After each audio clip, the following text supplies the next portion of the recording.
Today I will explain you about chapter electricity. You will read the pages from NCERT, but I will explain you about this chapter.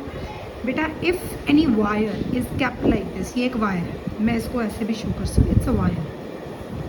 Wire is made up of large number of electrons and protons, right? Positive charge है, electrons भी हैं इसमें. अगर इसको किसी battery से नहीं connect करते तो जो चार्जेस होते हैं वो ऐसे नहीं कि रेस्ट पे हैं, वो चार्जेस मूव करते हैं रैंडमली. कोई चार्ज इधर जा रहा है, कोई इधर जा रहा है, कोई इधर जा रहा है, कोई इधर जा रहा है, कोई ऊपर जा रहा है, कोई नीचे जा रहा है, जिसके कारण ऑन एन एवरेज इलेक्ट्रॉन की जो स्पीड है, एवरेज स्पीड एक पर्टिकुलर डायरेक्शन में क्या हो जाती है, zero. Because V1 plus V2 up to so on upon n जो होता है, ये सबका सम, कोई ऊपर है कोई नीचे, कोई पॉजिटिव आएगा कोई नेगेटिव आएगा, और ये टोटल एवरेज वेलोसिटी क्या हो जाएगी इन वन पर्टिकुलर डायरेक्शन, ज़ीरो. अगर इसको किसी बैटरी से कनेक्ट नहीं किया, अगर वो ये कहते हैं आपको कि कोई कंडक्टर ऐसे ही पड़ा है, क्या उसमें चार्जेस रेस्ट पे हैं? नो, चार्जेस मूव कर रहे हैं मगर रैंडमली मूव कर रहे हैं, इसलिए एक पर्टिकुलर डायरेक्शन में मोशन ज़ीरो है.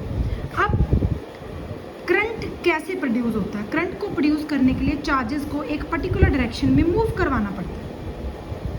उसको मूव कौन करवाता है? उसको मूव करवाता है बैटरी या फिर सेल. अगर मैं इसको एक बैटरी या सेल के साथ कनेक्ट कर दूं तो ये बैटरी या सेल कर क्या रहा है, यहाँ पे पॉजिटिव टर्मिनल है बैटरी के, यहाँ नेगेटिव, यहाँ पॉजिटिव आ जाएगा, यहाँ नेगेटिव. ये पॉजिटिव जो है इलेक्ट्रॉन, सारे इलेक्ट्रॉन्स को अपनी तरफ अट्रैक्ट कर लेगा. सारे इलेक्ट्रॉन एक पर्टिकुलर डायरेक्शन में मूव करना शुरू कर देंगे. जिस वेलोसिटी से ये मूव करते हैं उसको कहते हैं ड्रिफ्ट वेलोसिटी.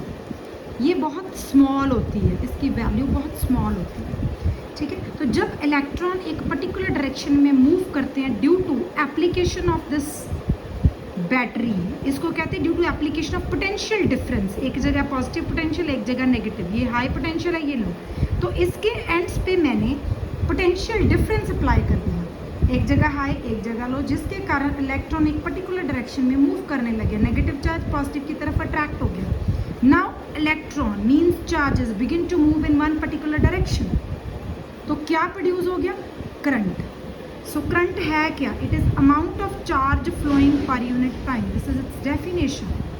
कितना चार्ज फ्लो कर रहा है पर यूनिट टाइम के लिए, उसको हम कहते हैं करंट. एक चीज़ याद रखनी है, करंट की डायरेक्शन हमेशा, अगर आपके पास ये कोई कंडक्टर है, उसको आपने बैटरी के साथ कनेक्ट किया, तो करंट की डायरेक्शन जो है पॉजिटिव ऑफ द बैटरी से नेगेटिव ऑफ द बैटरी तक होती है, ठीक है जी.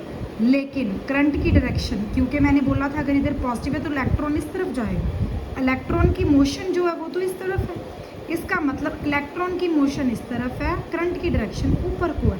सो करंट की डायरेक्शन मैं क्या मानूंगी? Direction opposite to the direction of the electrons. जो ये करंट की डायरेक्शन है इसको कहते हैं conventional current. So what is the direction of the conventional current? From positive of the battery to the negative of the battery, और you can say conventional current direction is opposite to the motion of the direction of electron. इसका मतलब conventional current की direction क्या है? Positive charges जिस तरफ move करेंगे electron से ऑपोजिट ही मूव करेंगे. सो कन्वेंशनल करंट होता है ये जो सर्किट में शो किया जाता है. जब भी कहीं डायग्राम बनी होगी ना, आपको ऐसे करंट दिखाया होता है. This is conventional current which is opposite to the motion of the electrons. इसका मतलब इलेक्ट्रॉन ऐसे जा रहा है नेगेटिव से पॉजिटिव की तरफ. दूसरी चीज़, करंट तभी फ्लो कर पाता है अगर चार्ज को मूव करने के लिए कोई क्लोज्ड पाथ मिले. So the closed path through which charge is able to move. अब मैंने बोला यहाँ पॉजिटिव से लेके ऐसे निकल के ऐसे जा रहा है पॉजिटिव चार्ज. इलेक्ट्रॉन कैसे जा रहा है? यहाँ से इलेक्ट्रॉन पॉजिटिव की तरफ अट्रैक्ट हुआ, ऐसे जाके ऐसे जा रहा है.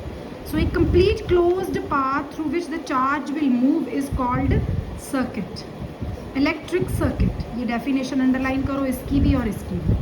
Current is charge upon time. इसको rate of flow of charge भी कहते हैं. ऐसा यूनिट करंट का होता है 1 एम्पियर, चार्ज का होता है 1 कूलम, टाइम होता है 1 सेकेंड. सो ऐसा यूनिट को कैसे डिफाइन करो? 1 ampere is the current when 1 coulomb of the charge flowing for 1 second.